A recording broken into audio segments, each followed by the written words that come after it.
Hi and welcome to the Trending Tech podcast, brought to you by IoT-now.com, Vanilla Plus, and The Evolving Enterprise. I'm Jeremy Cowan, co-founder of these three tech sites, and today we've got some really eminent guests for you with a shared interest in greener telecoms and IT.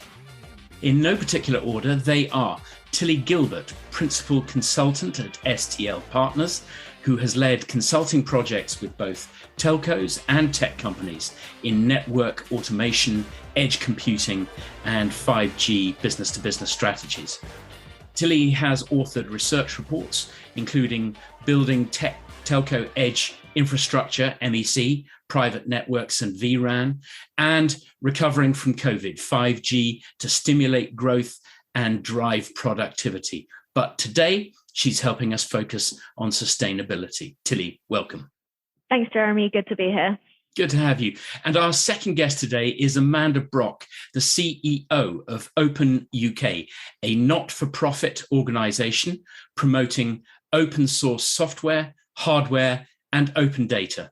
Her organisation also works for international collaboration in open technology and cooperation between business, the public sector, and governments. I should add, she is also the editor of Open Source Law, Policy and Practice, being published by Oxford University Press in 2022.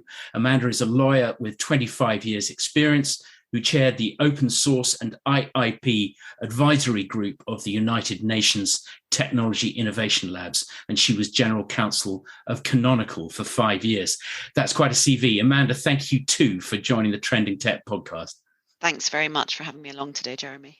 It's great. And I see you've brought your fabulous cat. Dundee. Well, we shall keep an ear out for Dundee.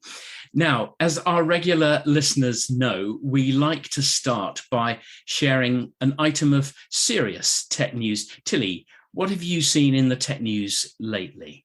Yeah, so I suggested, Jeremy, that we mentioned AWS's recent announcement around offering a private 5G in a box solution. I think it's interesting for the telcos to understand yet another play from a hyperscaler into their sort of territory.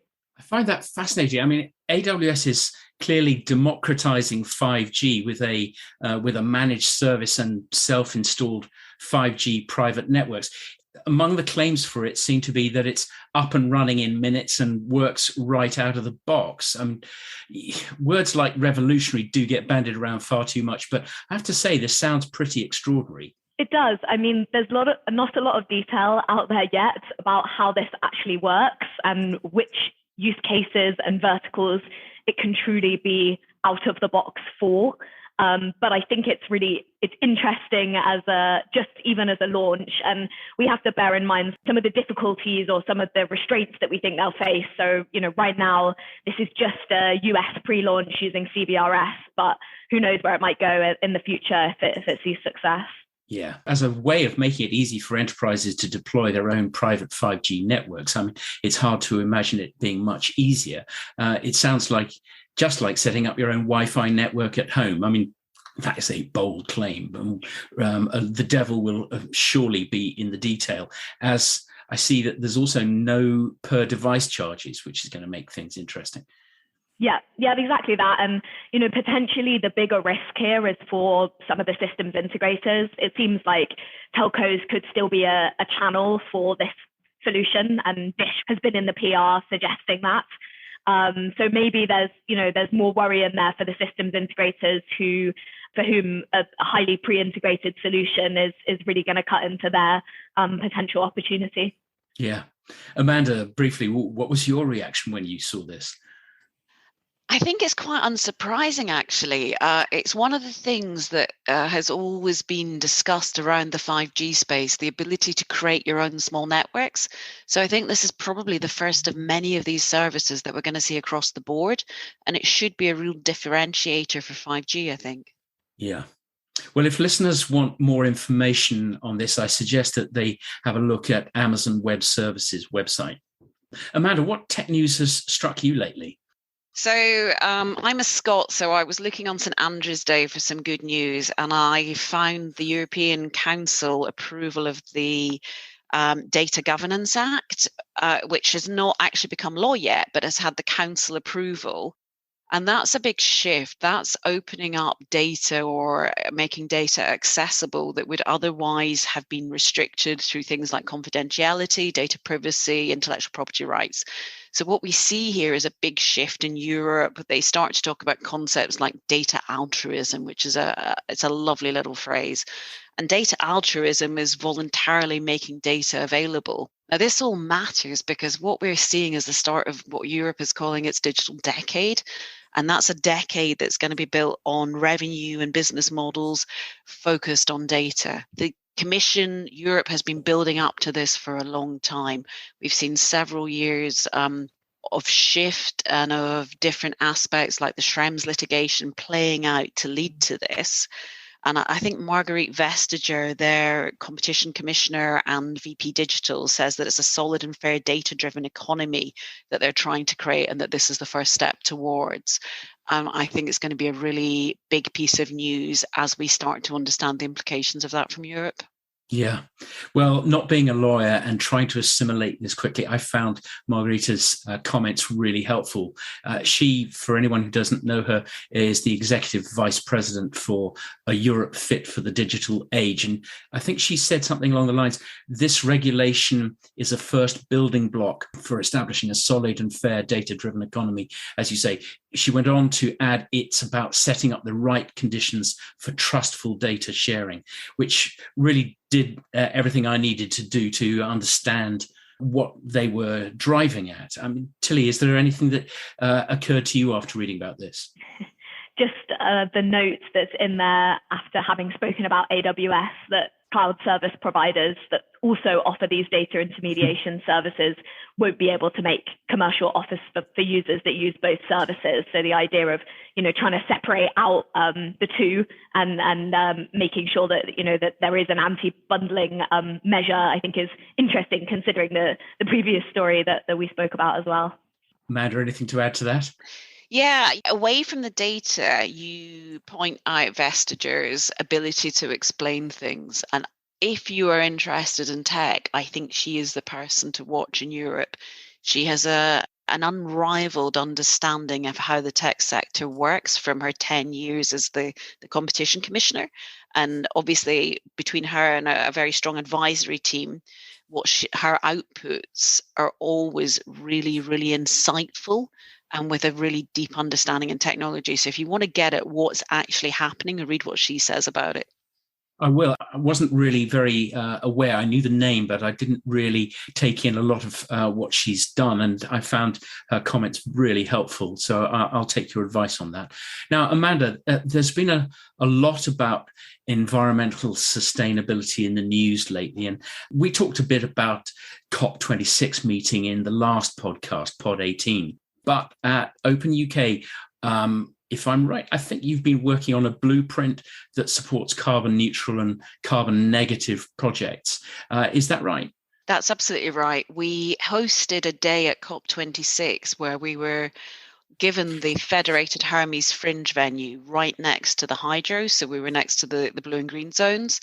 And we had a couple of hundred people face-to-face, a couple of hundred online, and hosted a day where we looked at how open technology impacts sustainability, whether that's on a pure play technology needing to be open to be, recycled, to be part of the circular economy, to be shareable, to be sustainable, but also looking at things like collaboration, the societal values that open source brings. And in that bigger strategy, we've started to look at use cases and blueprints. And our first blueprint, as you mentioned, Jeremy, was for the data center of the future, the carbon neutral data center of the future. And that project brings together sort of 6 buckets of requirements around data centers, all of which have been and can be opened up. But for the first time, we bring those together to create a holistic picture. And the project that we've done, the use case that we've built, has now been given to an open source foundation, the Eclipse Foundation, who are going to run that and take contributions and build community around it. So what I hope is that we'll see a real shift, and that the shift is using Tilly's 5G example to bring data centers closer to the end user, to have 5G enabled edge data centers, reusing existing building stock that's perhaps been made redundant from the pandemic, but bringing that in an edge way closer to the users and running it on open hardware models, running open source software, improving things like containerization and virtualization, which reduces the amount of software, which reduces the amount of hardware that it's running on, and can reduce carbon emissions by up to 80%. Can you help me sort of understand the scale of the problem, particularly in data centers? I saw a statistic. The property giant CBRE says that 400 megawatts of new data center space is expected to go online this year in Europe alone, and the same again in 2022. I mean, is that an accurate representation of the scale of the problem? I'm going to be really honest with you. I'm the world's worst at statistics and retaining things like that kind of data. And you can Google, as your users can or your listeners can, as quickly as I can. If you Google the question you have just asked, you will see the scale of the problem is phenomenal. Every data transaction we do has to be processed in a data center. Now, the more we digitalize, which of course we are and we have, and we've done rapidly through the pandemic, the more that we use this function. And I think Ireland has made itself a real target here. Ireland has encouraged the build of data centers and the technology sector moving there. And I think a colleague said to me that by 2030, I can't remember if it was a quarter or a third of the power generated in Ireland would be used by data centers. Now, I think that sort of gives you a sense of the scale, right? And my figures are not, don't hold me to those exact figures. Google it, search it. Yeah. The searches are available. But, it is a massive, massive problem that we all need to understand and address. Yeah. I particularly love the name of your project when promoted in Scotland at COP26, the Patchwork Kilt. I've seen it described as, quote, a framework for organizations to adopt more energy efficient design in how they build, operate, and manage the supply chain for data centers. I mean, my quote is quite a long one, but what else can you tell us about Patchwork Kilt? So what it does, it's a patchwork because it brings together existing use cases which have real life examples to back up their provenance and their ability to deliver. And it stitches those together. And in stitching them together, what we've done is identify where there have been gaps, where more work is needed. The true nature of collaboration and communities come to play. And as we've done that, many of the patches have been stitched in, have been filled by people coming to us saying, well, there is already an open project. So what you end up with is this beautiful patchwork of open. We fashioned it into the kilt because we released it at COP26 in Glasgow. And in a way, for me, that gives us a measure. So whenever I go back, if I go back in a year or 5 years or 10 years, assuming the project is still running within Eclipse, and look at it, there is this clear marker from the 11th of November at COP26, and we can see how it's evolved and how the adoption has worked. You suggested, and you've already mentioned this, using edge and 5G technology to enable the use of derelict buildings, which sounds so straightforward and sensible, to create smaller data centers closer to the end user. How has the market reacted to your ideas? Indeed, has it reacted at all? We've had so much engagement with the data center press and community. It's been incredible. I think realistically, change takes time, and this is quite a radical shift that we're proposing. So those who build data centers, the easiest thing in the world for them is to continue to do it in the same way. And what we really need is to see a change in business and what business is held accountable for. And I think that's something that has been driven out of COP26 and will continue to be driven. We need to go beyond shareholder value. We need to look at societal value. We need to look at ESGs, bringing in those environmental and societal values. And I think we're beginning to see regulators shift towards that. I think COP has been a driver for that, and there will be some benefit that comes out of COP. So I don't know of a data center being built next week in this way, but I do know of conversations where people are starting to work towards it and look at it. And I would also recommend looking at the SDIA, the Sustainable Digital Infrastructure Alliance out of the Netherlands, who we work very closely with, and the work that they're doing around building that infrastructure in a practical way. That's really helpful. I think our listeners could go ahead and have a look for a bit more information from there. So what will be the first evidence to the outside world of the success of this project? I think it will be when we see the first data center being built in this way, when we see fewer being built out of town. OVH, everything we're doing exists already. It's the pulling together, the stitching together of those individual projects. OVH, the French cloud provider, infamously already uses existing buildings. We know it's doable. BT in the UK has been taking its old exchanges and already converting them into little data centers.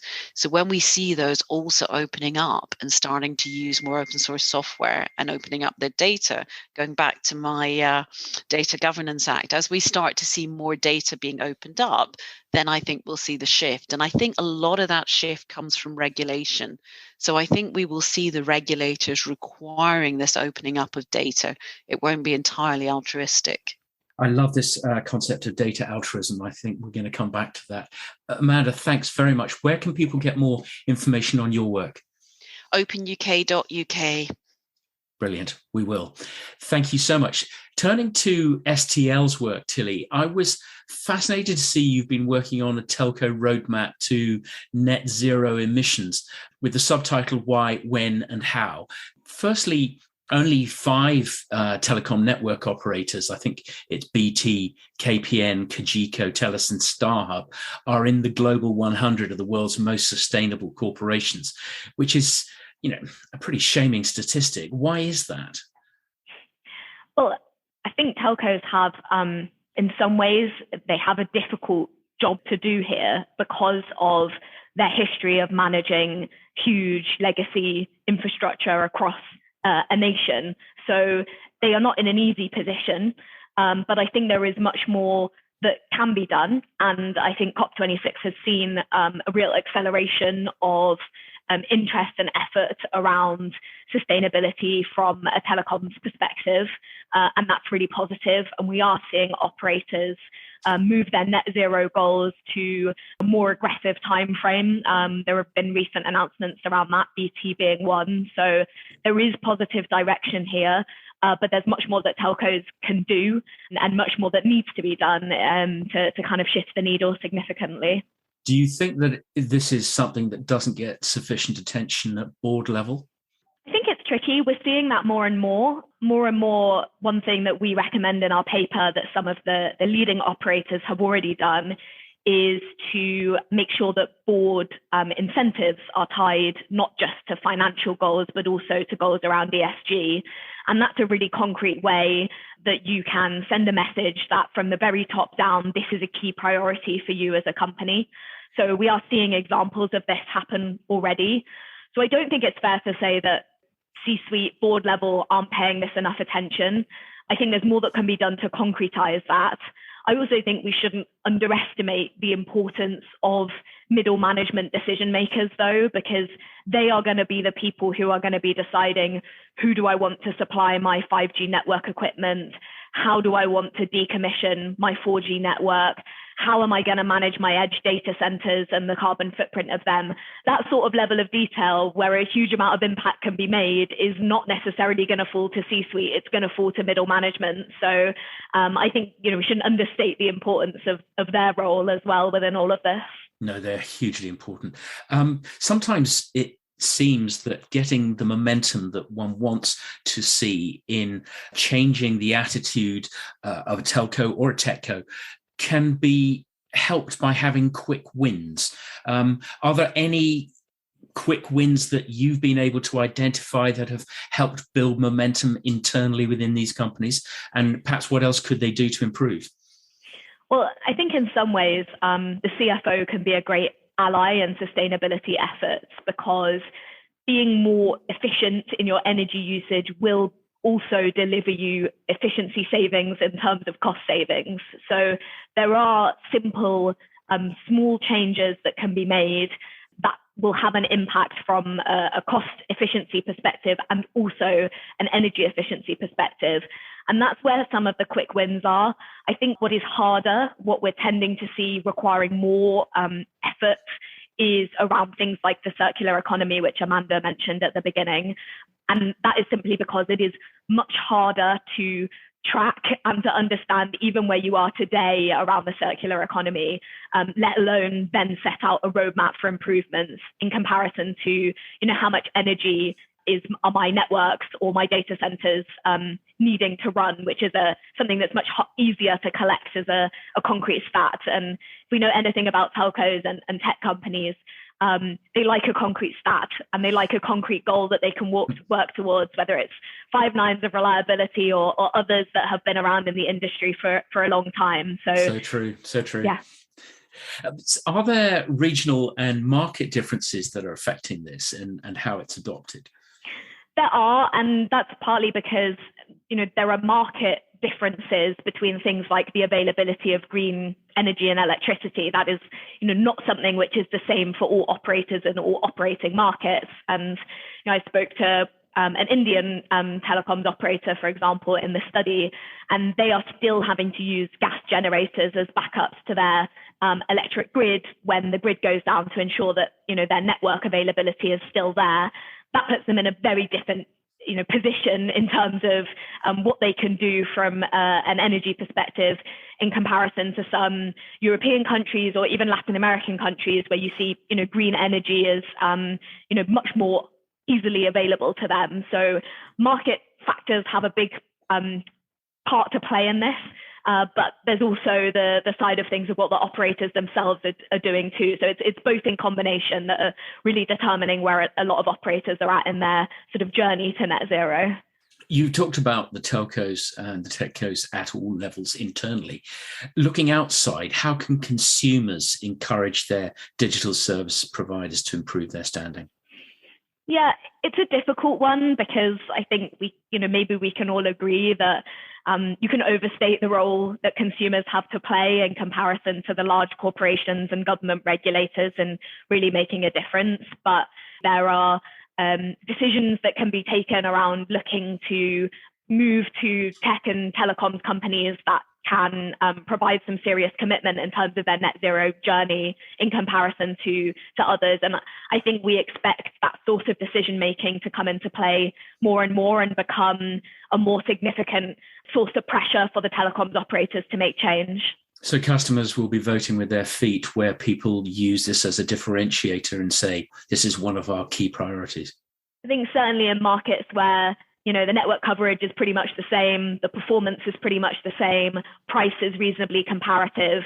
What are consumers going to choose on next? What's going to be the next thing to determine where you go? And I think there's a good chance that a commitment to carbon emissions reduction could be one of those things.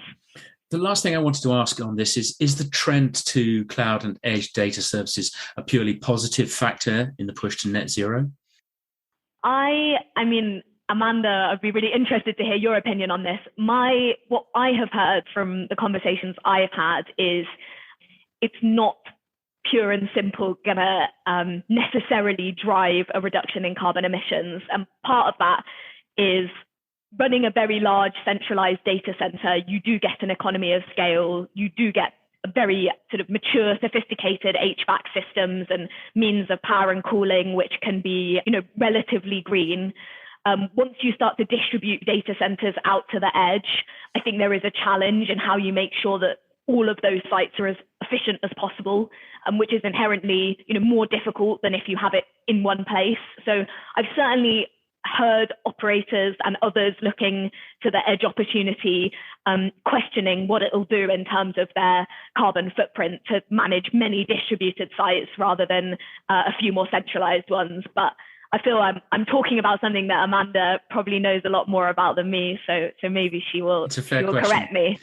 Yeah, absolutely. I think it's a combination of a couple of things, and it's about change. And of course, they're right to question as they go through change, but there's a need to adapt and shift. And when you talk about managing distributed data centers, what you have to do is balance that against the scale of the problem of the large data centers and the whole, I think it's tier 3, they call it category 3, supply chain piece as well. So there's a very big picture that has to be pulled together. I believe that the carbon footprint dramatically changes, not just by moving the existing infrastructure to an edge-based local data center, but by changing what that's made up of as well, and bringing into it the more open source software, containerized, virtualized kind of environment.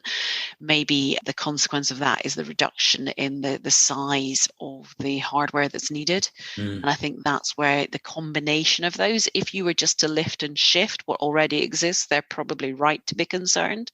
And I think that this is a very big change that we're looking for from them.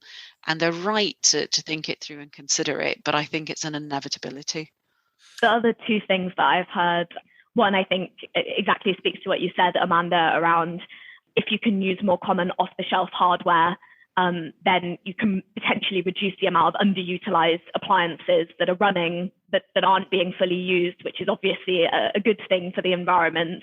And the other thing is around just making sure that your cloud native applications have been designed in an efficient manner in terms of the number of lines of code that you're running each time. That requires power. And so to make sure that that code is optimized as you move to the cloud is another, I think, important part of the puzzle that is trying to be figured out right now.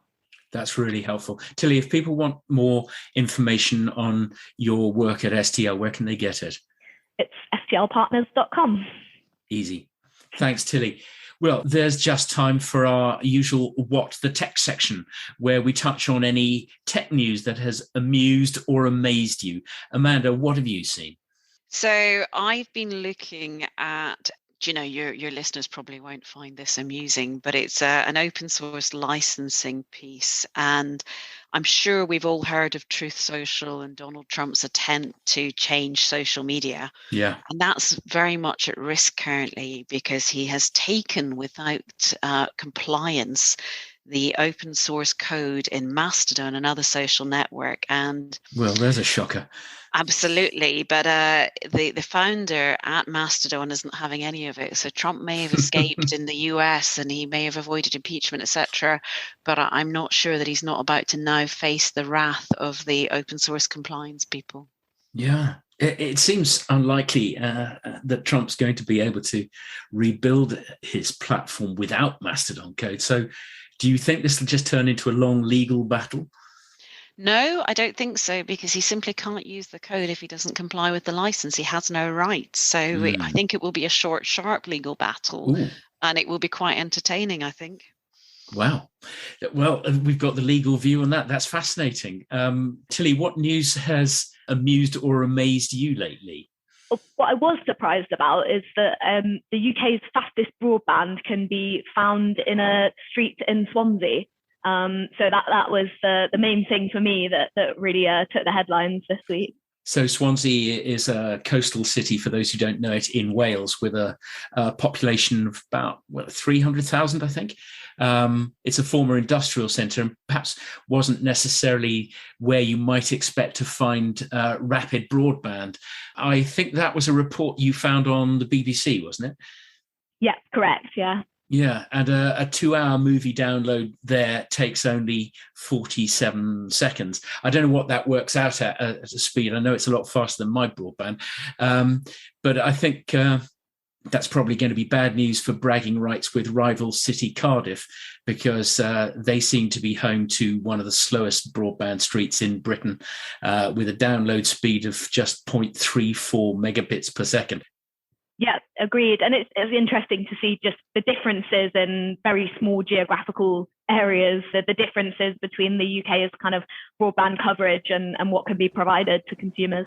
It's a phenomenal differentiator, isn't it, for people looking to relocate businesses and homes. I mean, if in Swansea's best street you can download one movie in 47 seconds, and in nearby Cardiff it takes 33 hours, there's something badly wrong with the provision of broadband in this country, and I feel we're probably not alone in the UK. This isn't just a UK story.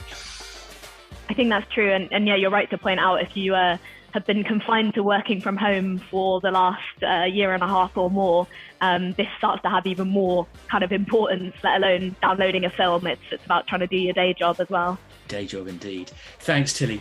Well, sadly, that is all we have time for. I want to thank you both for sharing your time with our listeners. Tilly, it's been great to have you here. Thanks so much, Jeremy. Thanks, everyone. And Amanda, we really appreciate all your input. Thanks very much, Jeremy. And of course, Dundee's as well, not forgetting Dundee. Before we go, let me just say we've got some more great podcasts in the pipeline. So if you've enjoyed this one, please go to wherever you found us today and give us a 5-star review. It can't do us any harm, and it certainly boosts us up the charts so that others can find this podcast easily in the future. We'd be really grateful if you do. And don't forget to bookmark iot-now.com and vanillaplus.com for all the latest global IoT and telecom news, plus opinions, videos, interviews, and contract news, all sorts of podcasts as well. And join us soon for the next Trending Tech podcast. Bye for now.